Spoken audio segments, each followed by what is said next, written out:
Hello, good people. Assalamu alaikum. Welcome back to Easily Explained Concepts. Hope you all are in sound health.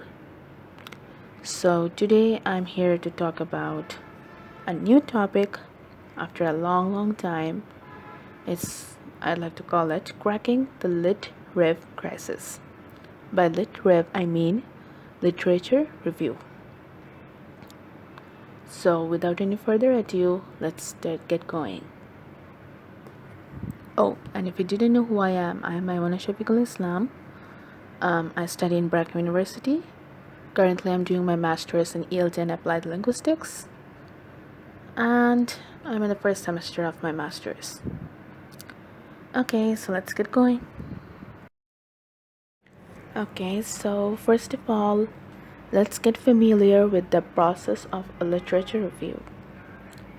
So, literature review has several steps, such as defining the literature review, preparing to search the literature, then actually searching the literature, managing references, critically analyzing and evaluating the references, synthesizing, and then finally writing a literature review. So before we proceed, I would like to have your opinion about what do you think a literature review is? Let's move on to the opinion page. So what do you think a literature review is? Before jumping into what do we think a literature review is, let us consider an entirely different topic. We all know that naming something makes it feel less consuming. For example, instead of saying I'm in traffic and I'm angry,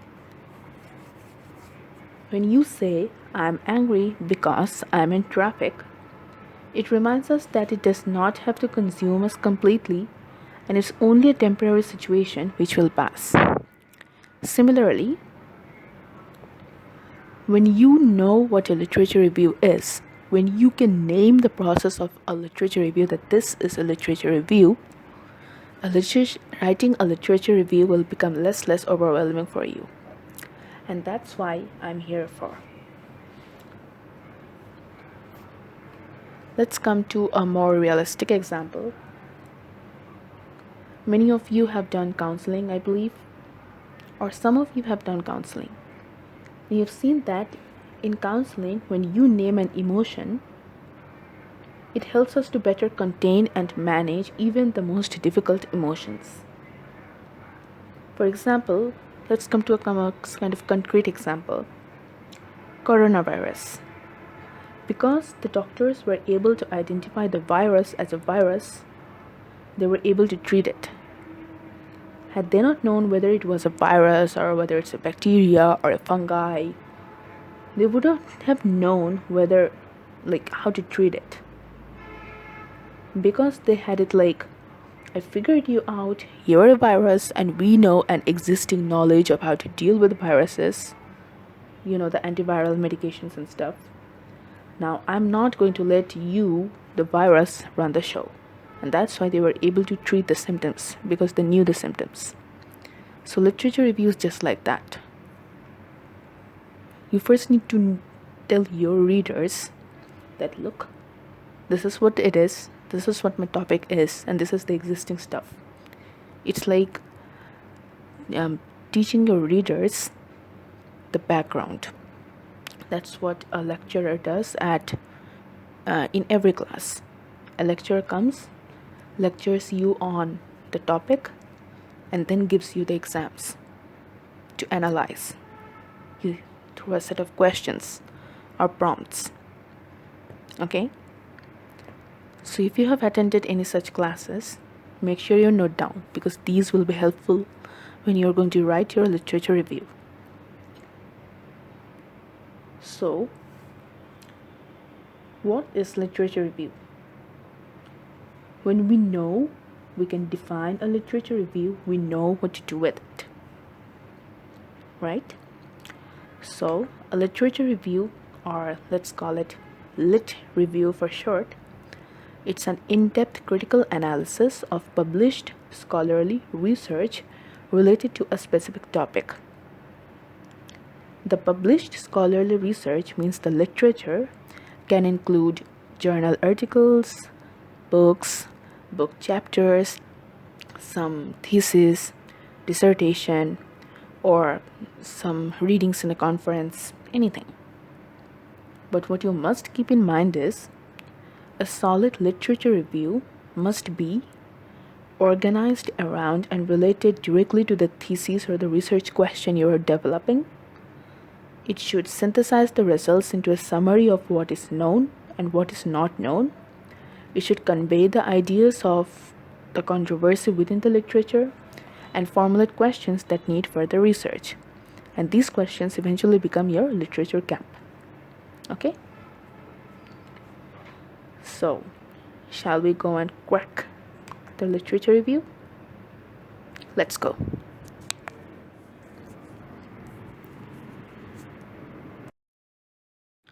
So let's give you a short trailer. We are getting into a movie, remember. Consider this that we are looking at the movie. We're going to analyze, we're going to learn about the movie. And the name of this movie is Literature Review. So a short trailer of this literature review that has some integral parts. The literature review is an integral part of the research process that will help you fully understand your topic. Imagine yourself as the teacher and imagine your readers as the students. You want your students to know about this movie called Literature Review. So in order to let them know, you need to give a background. Okay? You then need to give them a background of this movie. So in order to give your background, you're going to analyze its themes, analyze the symbols, the motives, and all of it. And then you develop your own research ideas. You demonstrate your knowledge. You give the lecture like a teacher gives. In this case, you write your lecture in a paper, and that's how literature review is written. So it's something that is known as a scholarly conversation. It's the network of research studies that tells the story of the relationships and connections in a discipline. You tell your readers why the movie is this way. Like, what do you want to analyze? And instead of using your own voice, you put in the voices of different authors. Okay? And that research will eventually become a part of this conversation.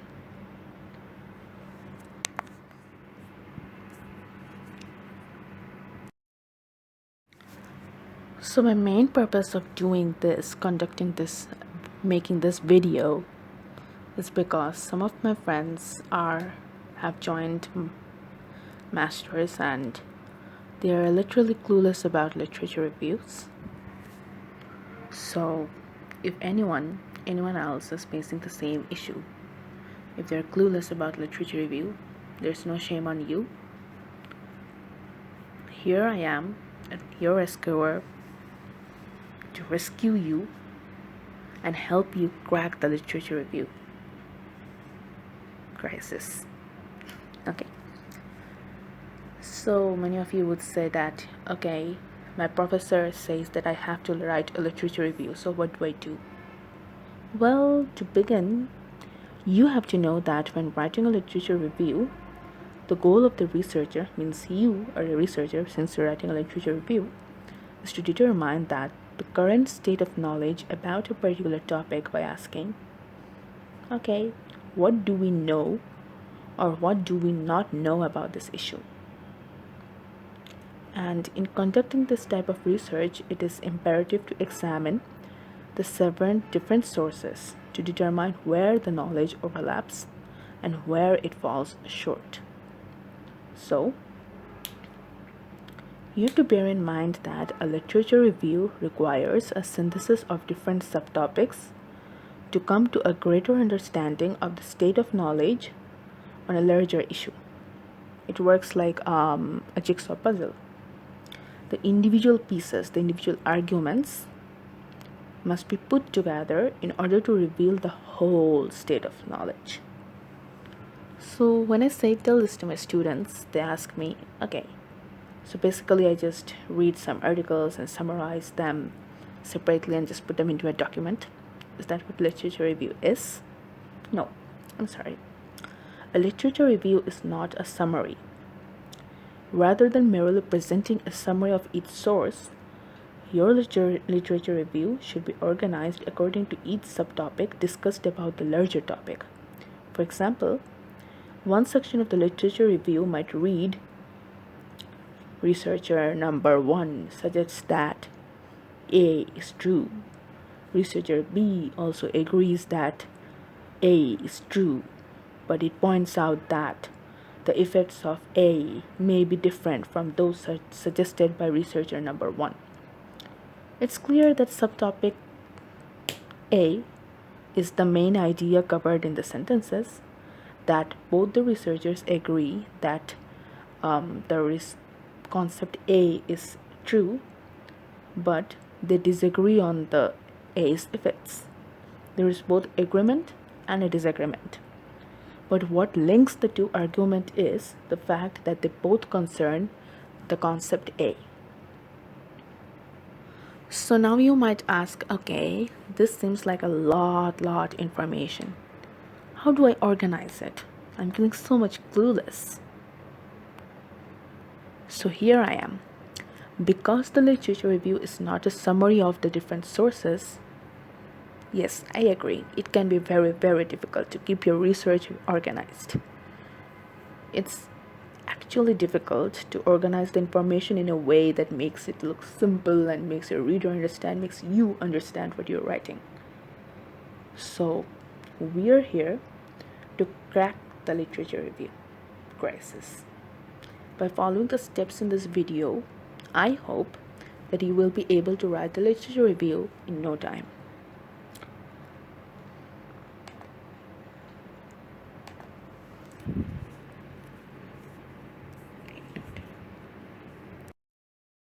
So how to read for a literature review?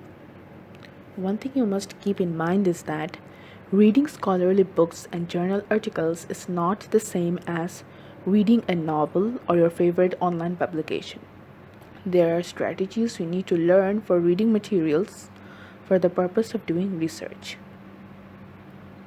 I have covered this in a different video, but for the sake of this video, I'm going to drop by a little simple strategy.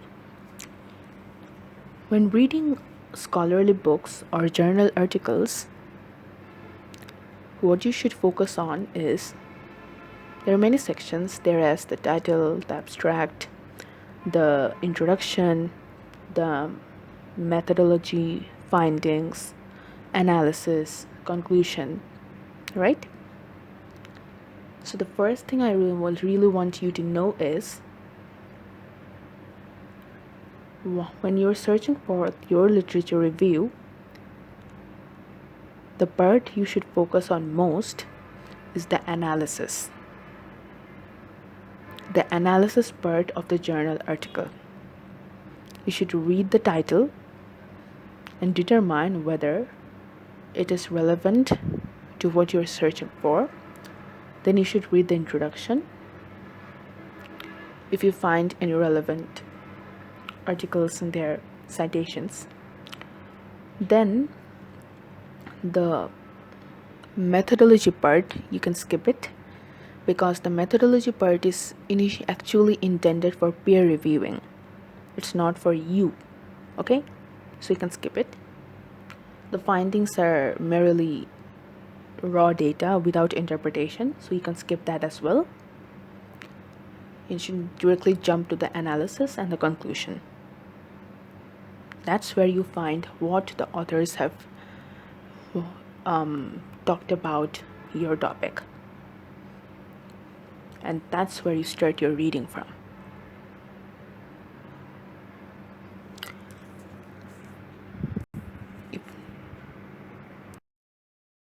Now let's move on to searching the literature. If you are working on a research project with a professor or a faculty or a mentor, they might recommend you books and articles to help you begin reading your literature.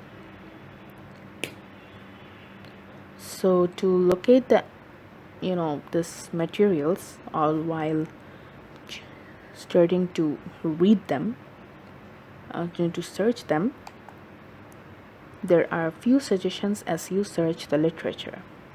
One is, before searching, brainstorm some key words based on your topic. For example, if your topic is, say, suppose you want to write a paper on crime and punishment by Fyodor Dostoevsky. Please pardon me if I did not pronounce the author's name correctly, because I never got this author's name correctly. So there are several topics that crime and punishment explores. One of them can be, for example, let me think.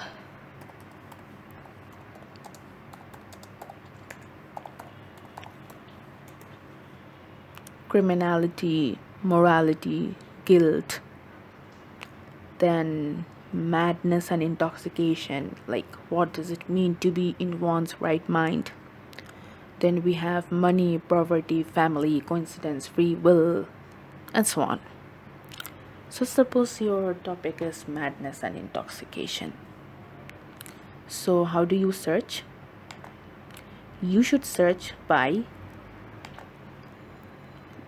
so before you search, you should brainstorm the key ideas based on your topic. So if your topic is madness and intoxication, the keywords of your topic are: 1, keyword number 1, madness; keyword number 2, intoxication. So you should search, like, you hop onto the Google and you search like madness in crime and punishment, or intoxication in crime and punishment, or theme of madness and intoxication in crime and punishment, or theme of madness in crime and punishment. This is the way you search. Or if you do not find articles, you can mention the word articles. Like, for example, theme of madness in crime and punishment, scholarly articles, or intoxication in crime and punishment, scholarly articles, or madness in crime and punishment, PDF. As you search and search, you search systematically and you keep track of your search items. Gradually, your Google will utilize algorithms and they will suggest you more articles based on this topic, because they will understand that this is what you're looking for. But this is the way you initiate your search. Okay? And once you get some materials, you read articles like the way I've told you. You jump to the analysis. You read the title, the abstract, the introduction, and jump to the analysis. If you see that it is, and you skim and scan. You don't read word by word. Or you can just look at the keywords in the article. If they contain the keyword madness, if they contain the keyword intoxication, if they contain the keyword crime and punishment, or if they contain the keyword Fyodor Dostoevsky, means the author's name, that means it is something is related to your topic.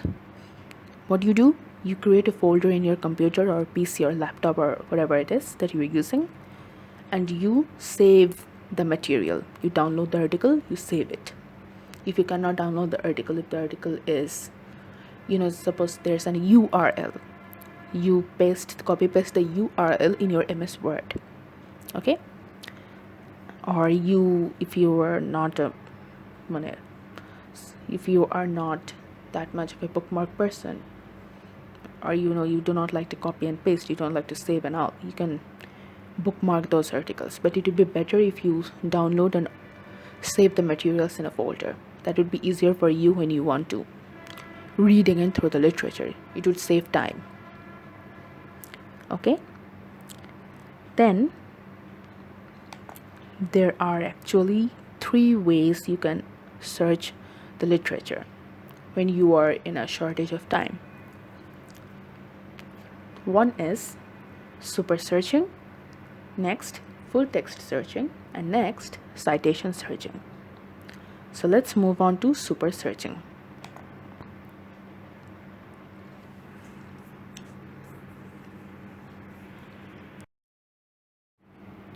So considering super searching, there are 4 ways of super searching. Excuse me. Sorry. 1. Choosing keywords. 2. Combining keywords. 3. Narrow your search. And 4. Broaden your search. So when I say super searching, the name itself tells you that you should be super fast in searching. So how do you be super fast in searching? It's like, have you ever done a search and received no results or way too many results that you really do not know what to do with the results? So it's important to understand how to choose your search items, search terms, and how to combine them in order to be a more successful searcher. So the first strategy of super searching is choosing keywords. Now when I say choosing keywords, I mean selecting and using keywords. For example, like the example I gave earlier, madness, keyword in where crime and punishment. And what do you need? You need a scholarly article. So madness in crime and punishment, scholarly article. This is one way. Another way is combining keywords. So once you've determined your keywords, you can combine the keywords madness, and you can use and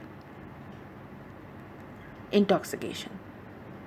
Another way is narrowing your search. When you combine the concepts with and, you find more relevant sources: madness and intoxication, criminality and morality, money and poverty. You can also use double quotes to find the exact phrases.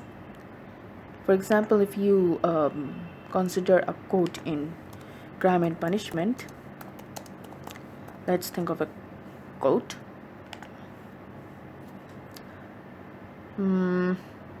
For example, pain and suffering are always inevitable for a large intelligence and deep heart. This is a quote from crime and punishment. So what's the keyword here? Pain and suffering. So you put pain and suffering under double quotations, and write pain and suffering, and then write crime and punishment. And then you can mention scholarly articles.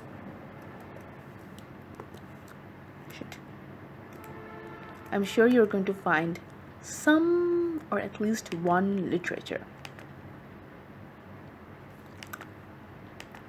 Then the next,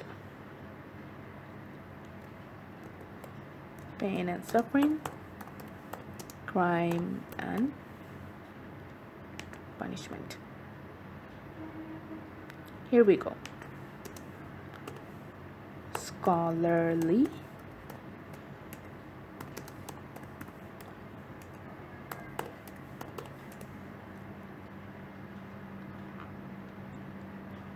I got one article when I wrote put pain and suffering in double quotation, crime and punishment, scholarly articles.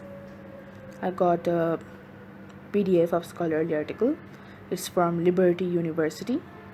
The name of the article is Suffering as the Path to New Life in Crime and Punishment. And I believe this has some relation to the topic that I'm looking for. Another way you can narrow your search is using proximity searching to find words next to each other. For example, you can come back to your theme: madness near intoxication, or poverty near money, or I cannot think of any other example. Like you can use proximity searching. The next one is broaden your search. You can use or parentheses. For example, like the contrasting themes in crime and punishment. Can we think of a contrasting theme?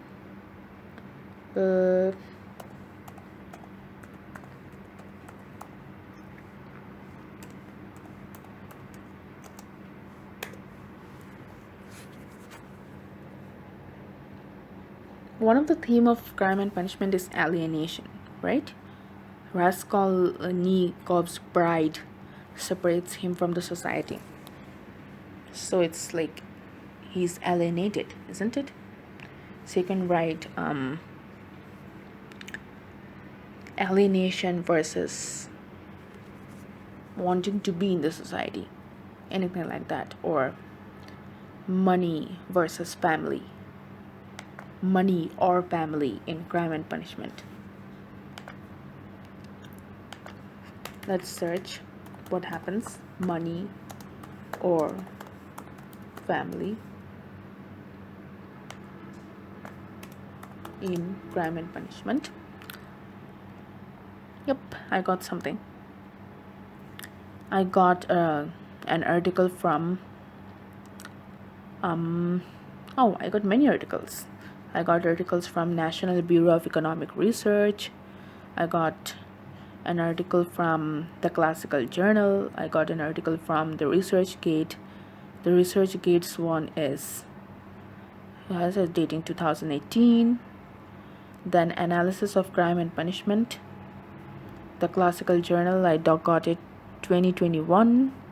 Crime and Punishment, an Economic Approach of Money versus Family. I got it it's a while ago, 1974, but I guess the theories can be used. I believe so. Oh, there's another one from Springer.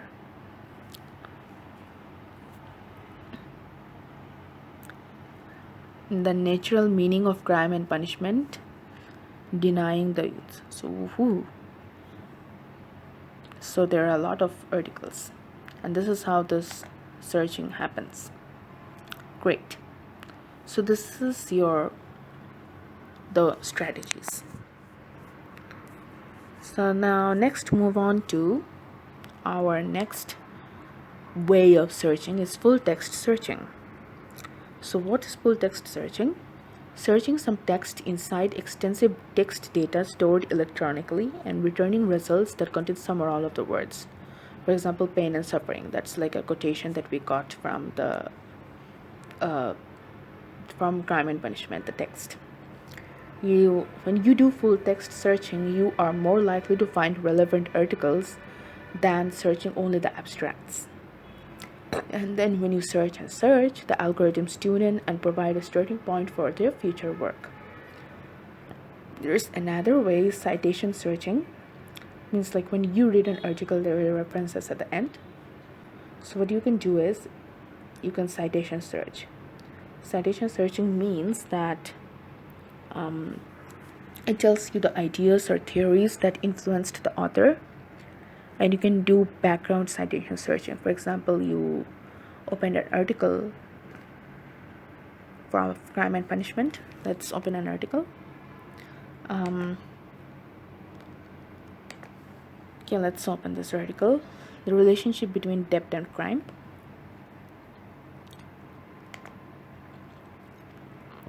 At the end of the article, you find some references.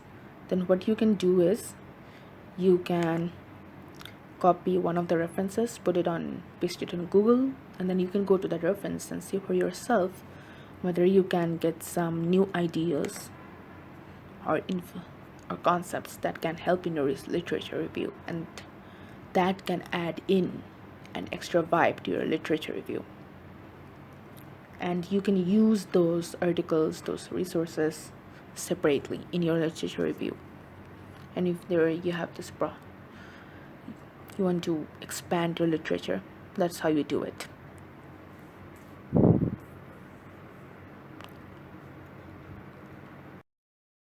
So there's this big question that I always get from my students: when should I stop searching? Like, when do I know that I've done a search on all the literature reviews available? An easy way to know that is when you when you start to see the same books and articles and journals and everything over and over again in your search results. That means that you have done your due and you can consider your literature review complete, finished. And this isn't to say that an article or book might not slip through. It can slip through your hand. You just missed your radar or anything like that. But if you have done the steps as I have said so far, then the chances of something really important slipping past you is pretty slim. Okay? So when you have searched like all the relevant articles, you have mined the bibliographies, you have searched, you did the background searching, a thorough one, I don't think so that anything can miss your radar. Okay? So that's when you realize I should stop searching. And just consider you have less time, right? There are a lot of time for doing other things in the world. You shouldn't have spent all your time in literature review. So you can stop searching. You've done enough. You've done your best. Okay, that's just jokes apart. Okay, so let's move on to the next part, which is how to manage your references. Okay, so next let's move on to managing your references. So there are two ways you can manage your references. One is the citation management and the other one is annotating articles tips, which basically means tips on annotating articles. So many of my students ask me, why should I manage my references? It's actually really vital. As part of your literature review, you need to provide a list of references because your professor and your readers would want to know. Your professor is also a reader, by the way. So your professor or your readers would want to know where you found your information. At the end, you cannot just tell them, oh, I got it revealed in a dream, right? That's why you need to cite your references in a format.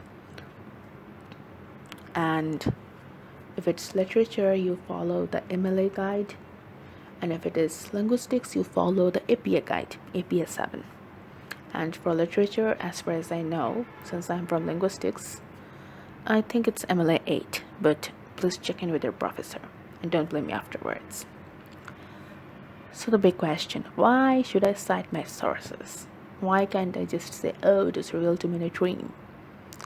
This is because literature review or writing a research paper is like defending your topic in front of a court on high court and law. Just like the high court and the law does not take into account revelations, dreams, and everything. It's only based on evidences. That's how a research paper works. It's based on evidences, and this evidence in the literature review language or in the research paper language is known as citation and references. So citations are important because they help others find the information that you used. Suppose if someone else wants to do further research, he wants to read more, they can follow the references, the citations, and then it establishes the credibility of your own research, and it connects your work to the work of other scholars.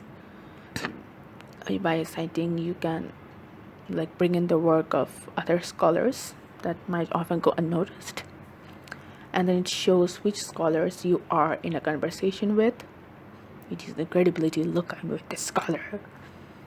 And it honors and acknowledges the work of others who made your research possible. You need to thank them, right? You need to thank them for providing you with the knowledge. So consider citation as a way of thanking, written way of thanking. So let's jump into citation management. So what do we do when we talk about citation management? And it basically means managing your citations. By the way, citation means in-text citation and references are connected. Just remember that. You cannot have in-text citations without references. You cannot have references without in-text citations. And you need to manage your citation because it keeps your research organized and it formats all of the footnotes, the endnotes, and everything so that it looks really, really organized. Just complements the first point. You can insert the references in your Word document, and you can create an annotated bibliography. And an annotated bibliography means that you write the references and then you write the parts of the chunks of the knowledge of the author, like the parts of the article that you think have appealed to you, and you write them in your own words. But you also give the page number of the references. For instance, for example, if I want to write about the nutritional content in apples, for instance, my name is Maimona and I want to write about the nutritional content in apples.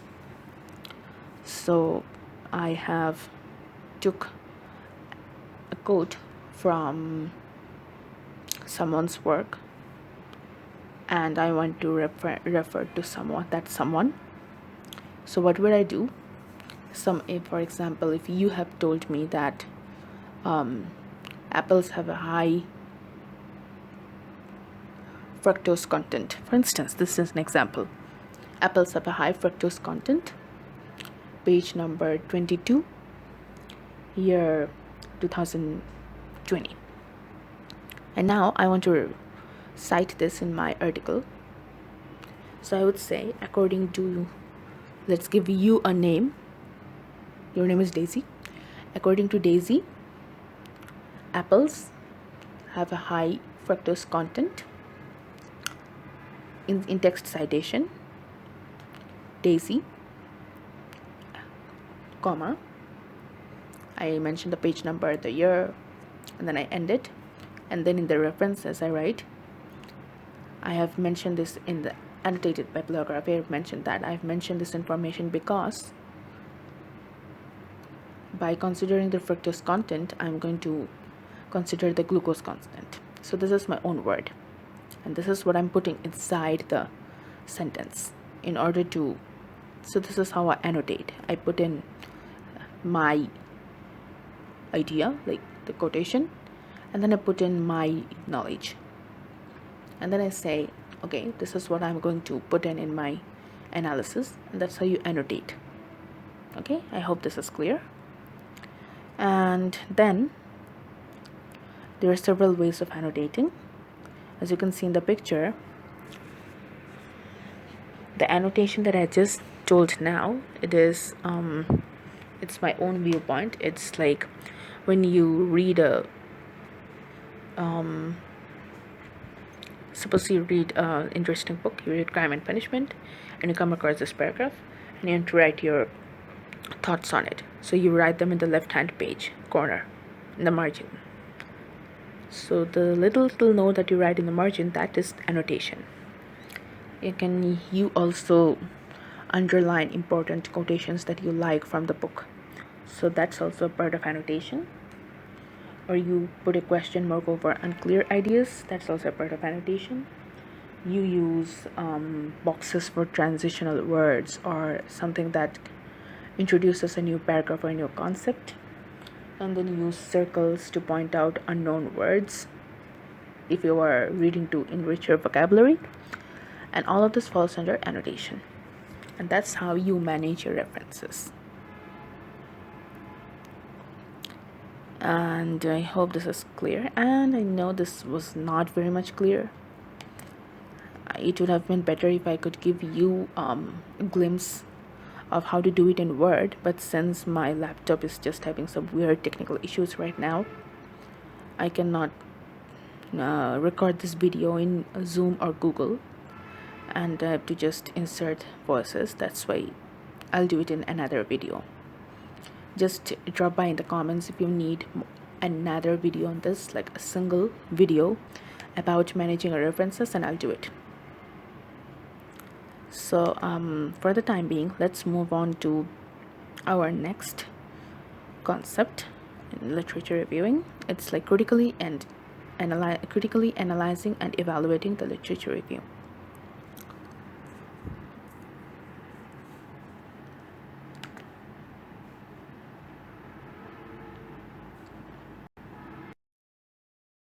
So considering critically analyzing and evaluating the literature review, there are 6 questions you should answer. And if you can answer those questions, that means you have critically analyzed and evaluated. So when you get a journal article or a book, you ask yourself these questions about each book, journal, or article that you find, that you include in your research. What is the research question? Why is the work significant? What are the major themes and main conclusions? What are the research methods used? This is less important, you can skip this. What is the main conclusion, and are they reasonable or are they relevant to my topic? What are the theories used to support the researcher's conclusions? And take notes on the books and articles as you read them, and identify any themes, any concepts that may apply to your research question. And I will link a template in the description below, and you can use it as a guide for taking notes.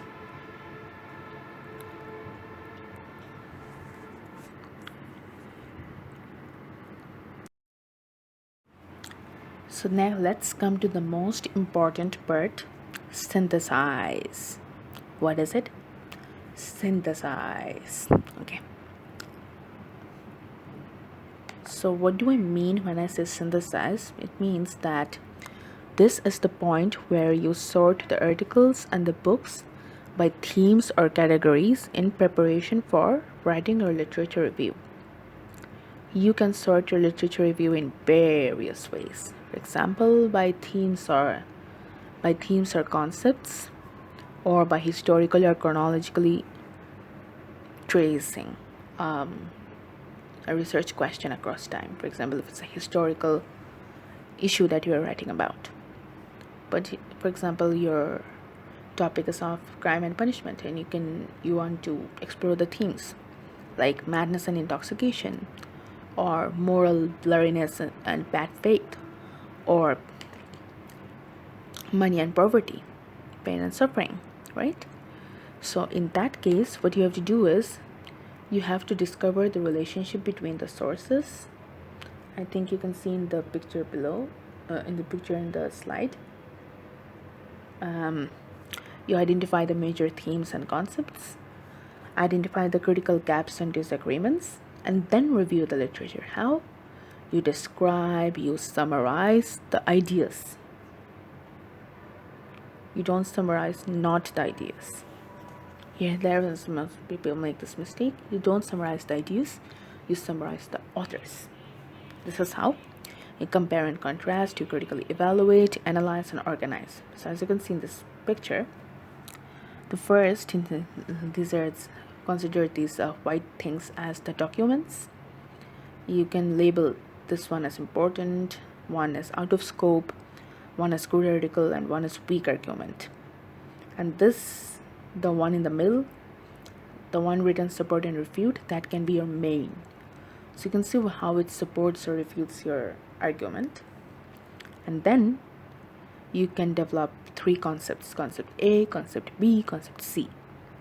And then you get this bunch of articles from all over the web, and you can sort, as you can see in the picture, you can sort those articles under concept A, some under concept B, some under concept C, and some you can reject because they may not be relevant to your research. And then what you do in the next step, there's an introduction. You must give an introduction. For example, if your topic is crime and punishment, you give an introduction of Fyodor Dostoevsky, what he is, what kind of author he is, what he talks about, the main themes and everything and stuff. And then you move on to your concept number A, and you present all the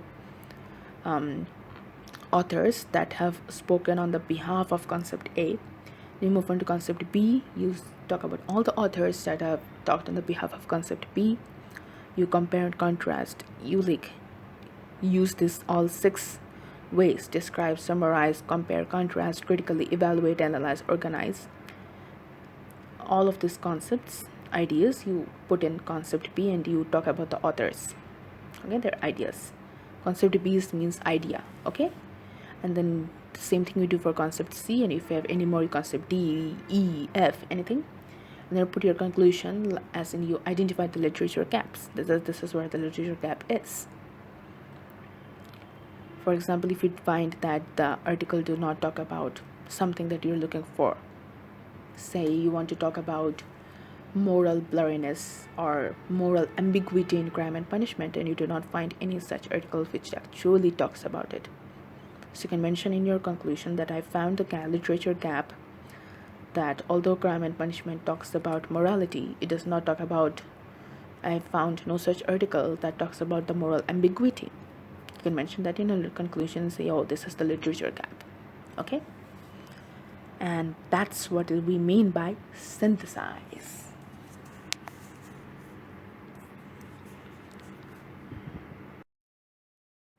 So to make your synthesizing easier, I have provided a synthesis matrix, as you can see in this slide. So this is your main idea, or you can call it concept A. Main idea B can be your concept B.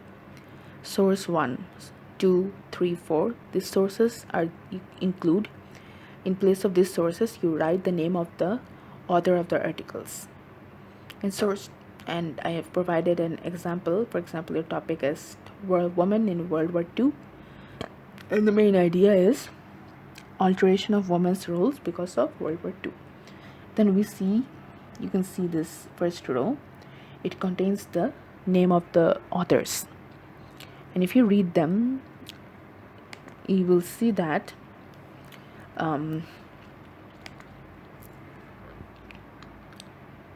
you label the columns on the top of your chart with the author's last name, or with a few keywords from the title of the work. And then as you read each source, you make notes in the appropriate column about the information discussed in the work, as you can see in the World War II chart. Okay, so after your chart is complete, notice patterns of information. You may find that your sources discuss very similar material, or they sometimes discuss some materials that are different from your topic, or different from some aspects of your topic. Okay, and that's how you compare and contrast, and that can guide your writing, and it can keep you focused as you begin your draft. Okay, and if you face any more problems on this, you can always drop by in the comments.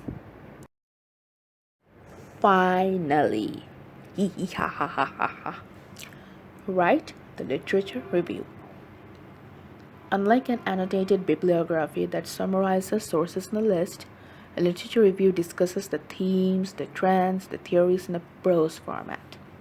Your job in writing a literature review is to evaluate and synthesize the literature, you mean the ideas, in order to make connection among scholarly works, and to find the gaps in literature that your research could address. So what do? Let's summarize it. You include only the most important points from each source. You want to summarize, not quote from the sources. You want to put the authors together. You want to make connections among the scholarly works. You don't want to put a summary and all this as a summary. That's not what you do.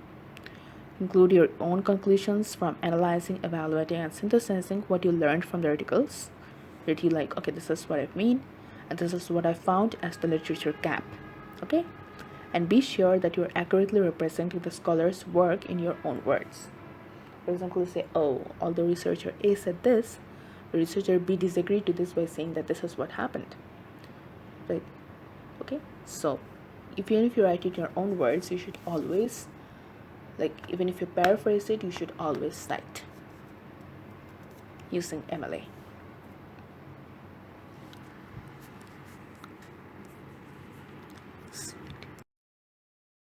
So let's summarize what we have learned so far. There are 3 parts of the literature review. Step 1, an introduction or background information. Step 2, body of the review containing the discussion of the sources plus elaboration of the introductory section of literature review. And step 3 is concluding, identifying the literature gaps and recommendations about how those gaps can be filled. You say like, this is what the literature gap that I found, and by exploring this and this, I wish to fill the literature gaps. Okay, so this part is from one of my papers that I did under my professor, Sir Said Noman, for a course named Modernism. So the title of my article was Going Beyond the Canvas in James Joyce's Portrait, a psychoanalytic analysis. So this is the literature review of that article. I have, in this blue box, I have highlighted it because I want to show that this is how you introduce or give background information in literature review.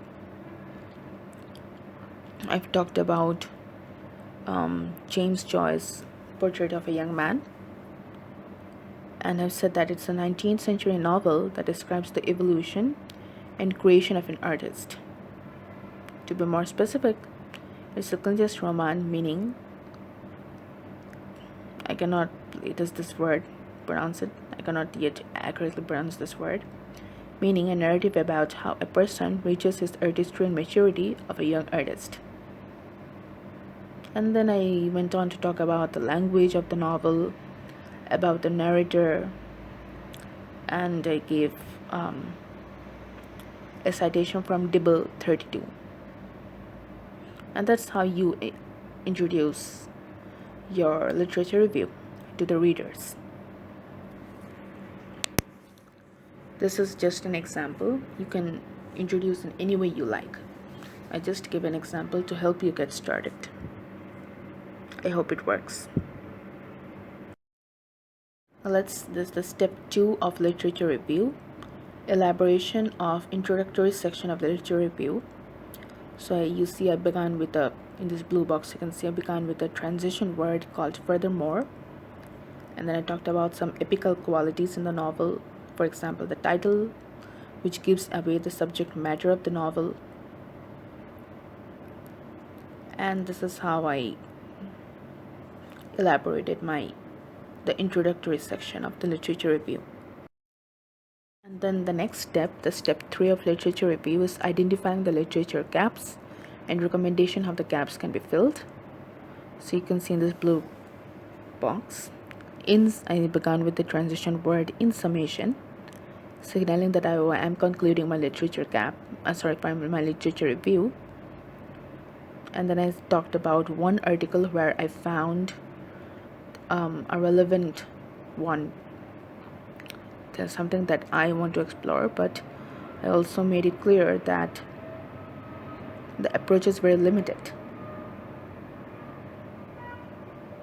and I will expand the analysis. So it was kind of a meta-analysis, and that's why I decided to elaborate through a little different lens.